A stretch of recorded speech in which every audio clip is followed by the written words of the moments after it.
Hello, and thank you for tuning in for this message from Laramie County School District Number 1.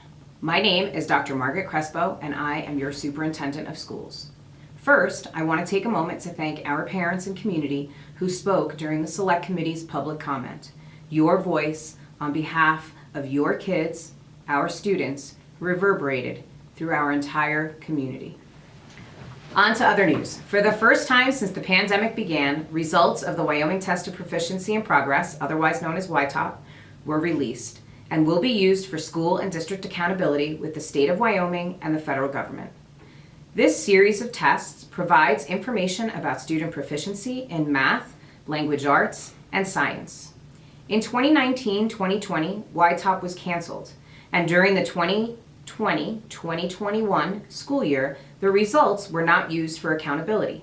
It is a celebration that last school year we were able to offer YTOP in a more typical classroom testing environment.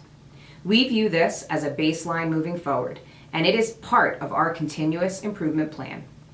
YTOP provides a snapshot of student achievement at a set point in time.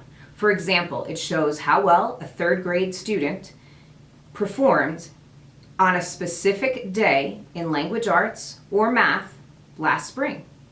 When kids are tested again in the spring of 2023, last year's third graders will have moved to fourth grade, making it difficult to compare year-to-year scores by grade level. Because of this, we also measure student growth, which allows us to help students with their individual instruction as the needs arise. The pandemic has been hard on all of us. COVID affected teachers and student attendance and the availability of substitute teachers. Regardless, we persevered. We are working to recapture learning that was interrupted.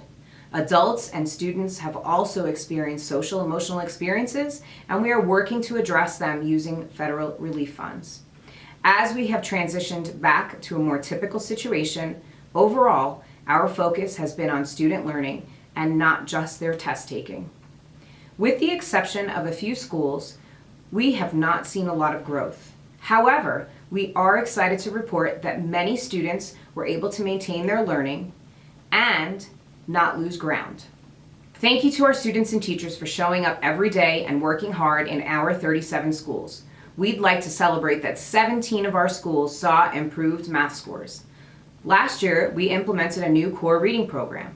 As with any new program during the first year, it is common to see a slight dip in our scores. It's important to note that we are working hard every day so that our students continue to perform. In English language arts, 8 schools saw improved scores and 5 schools increased test scores in both math and ELA. We did see some challenges. In math, 19 schools' scores decreased. In English language arts, 28 schools' scores decreased. 16 schools decreased in both ELA and math. Now we have a starting point. With that, I would like to point out that YTOP is just one source of data.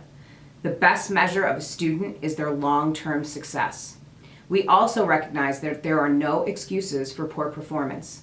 This snapshot provides us with an opportunity to improve. Through the remainder of the school year, I will keep you updated on what we are doing to help students grow.